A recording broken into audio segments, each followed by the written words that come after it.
Тоа стварно реално го посакувам и замислувам. Ги одигравме и првите два надпревари под водство на новиот селектор, една мала споредба еве со претходните, ти беше дел од селекцијата кога беа и Червар и Раул и останатите селектори.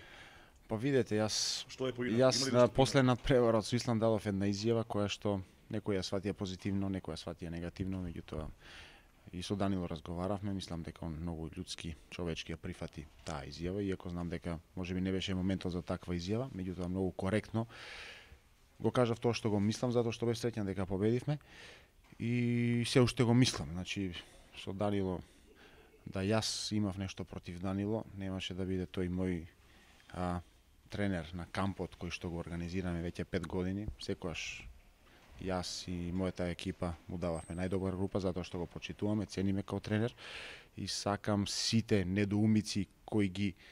имате и имам да бидат расчистени со ова изјава и дека никогаш против никого, против ниеден селектор не сум имал ништо против, така ќе биде и во иднина, напротив, сите работиме заедно во интерес на македонскиот спорт и македонскиот ракомет.